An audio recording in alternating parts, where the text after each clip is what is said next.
must have been around 3 or 4 years old. It was New Year's Eve, and at midnight, everyone gathered outside. It was supposed to be my first time ever staying up so late, so I anticipated it greatly. But when the clock hit midnight and the first fireworks and firecrackers went up, I felt like someone had lit an explosion in my ears instead. I burst into tears of horror, ran into the house again, and hid behind the next closed door. This was the big thing everybody had told me about? This painful, exasperating noise? I then noticed that nobody had fled into the house with me. None of them seemed to mind. None but me. Hello, I'm Faerysoul. I was diagnosed as autistic as an adult, and I want to shed some light on how life felt to me as an undiagnosed girl, mainly in kindergarten and primary school, because this is the age where undiagnosed autism hides in those little things that you and others may notice, but are often dismissed or misunderstood as something else. So, this is my real experience of growing up with undiagnosed autism as a girl.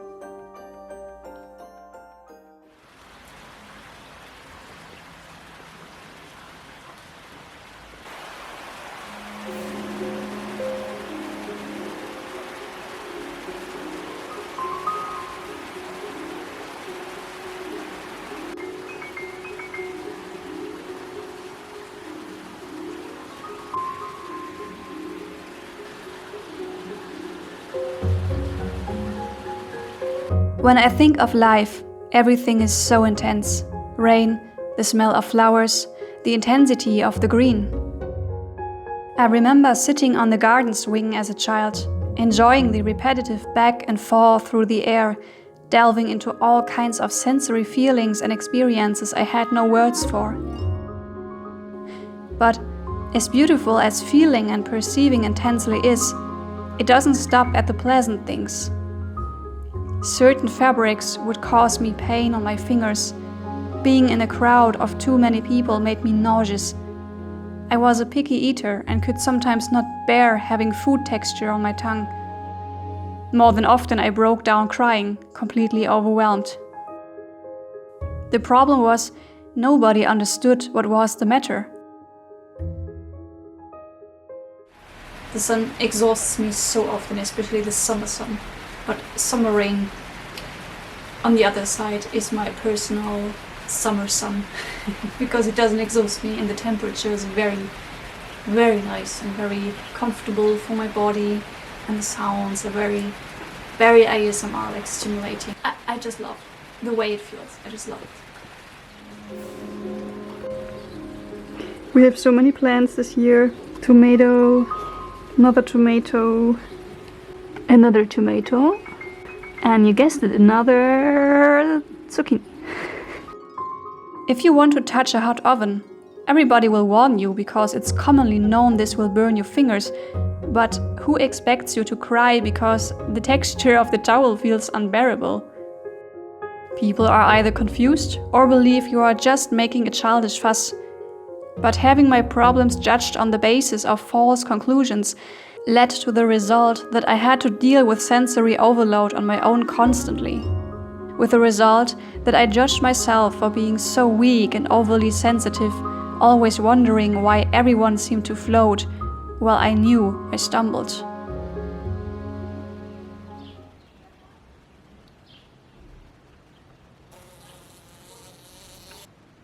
On my way to a little journey into the forest, so come and follow me.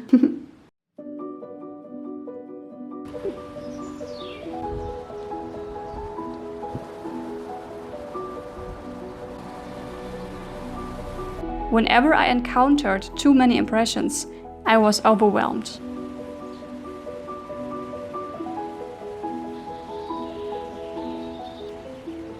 I witnessed how all the other children wanted to run, climb, or move all the time. I never understood what drove them. When I tried to run or climb, all I felt was stress and pain in my body, an unbearable exhaustion, a sensation so terrible I had no proper words for it. While moving, it was like the whole world was forcing itself into my nervous system. The faster I moved, the more exhausting it became.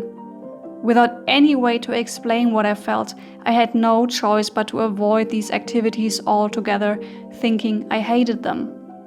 But the truth was, I simply couldn't differentiate between the activity itself and how the overstimulation made me feel.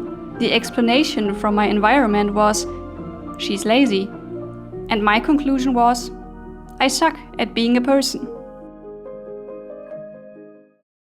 You just have to think that for me, going to outside places takes a lot of making room for that and preparing a lot. The planning mostly also consists of, can I do this today? It looks so easy on camera because of course there's a lot of ease here.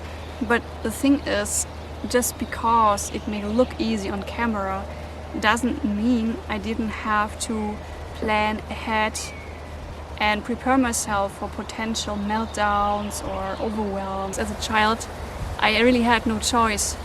I had no idea how to handle all of this, so I just didn't. And I'm glad today I know certain things on how to do it better. I go with a lot of the drink.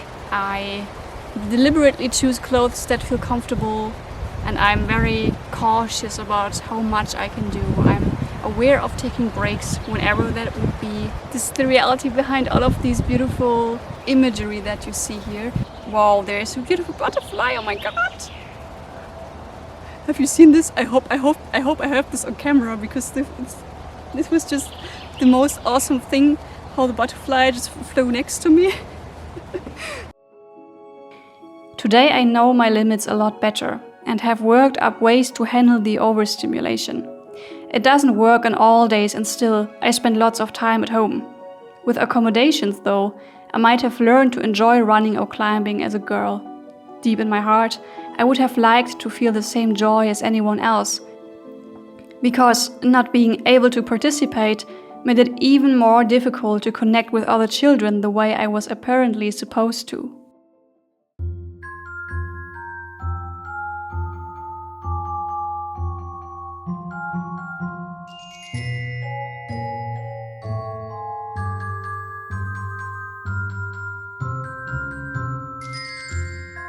I loved princesses and dolls.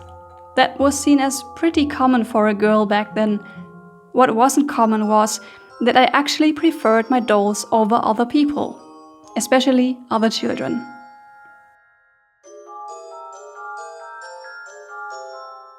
An afternoon spent with my Barbie dolls felt like heaven, while time with most of my peers often left me drained.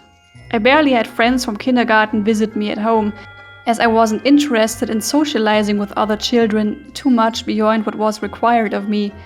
They always wanted to make noise, run around, and, to me, be exhausting.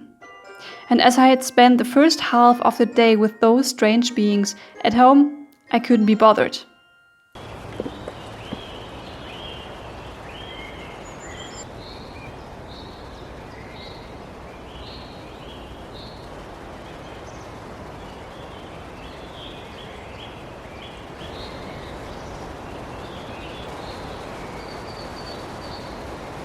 I just love trees so much. They're like giants in the woods, and I love them. They're just so precious. Good energy and lots of grounding when you are near them and when you are around them and have a little chat with them.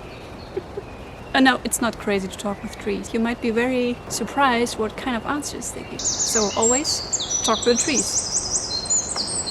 Or a bird might start to sing. You never know. Even though I couldn't quite put my finger on it, I realized early on that something was different about me. I remember looking at a group of girls in 4th grade, so sweet and so normal. I envied them. I kept asking myself how the hell they were doing it. I couldn't even tell what it was. I just knew I wasn't blessed with it. It felt like they were moving in sync, like there was a rhythm they all followed, and I had somehow slipped out of it. And no matter how hard I tried, I couldn't catch that pace. This invisible gap made it a lot more difficult to feel like a natural part of anything. It was a constant struggle between wanting to be left in peace and craving for connection.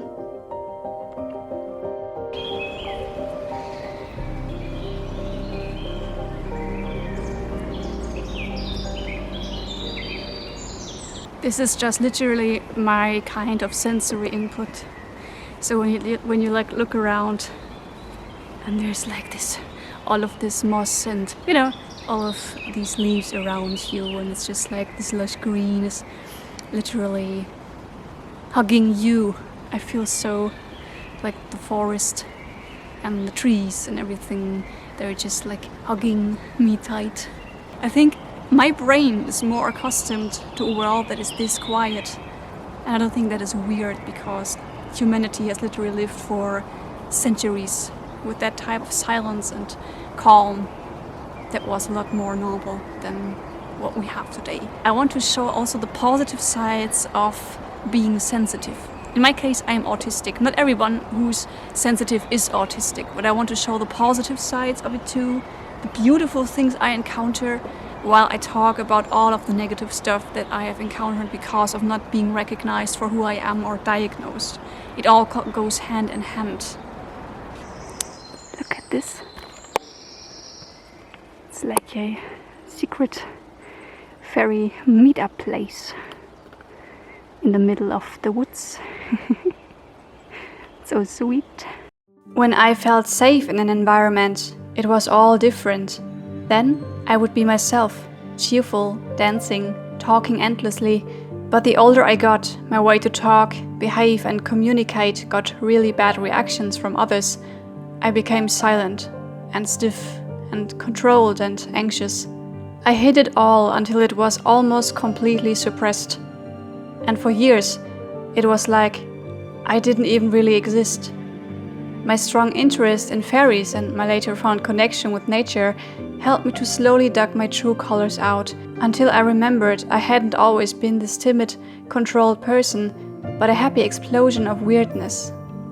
I firmly believe that one day we will all be able to step out of the shadows and shine our true lights, because I believe that the world needs us, even if it's unable to recognize that at this moment. So until then, we can try to shed some light on the shadows and help each other feel seen, understood, and light each other's fires. Ouch!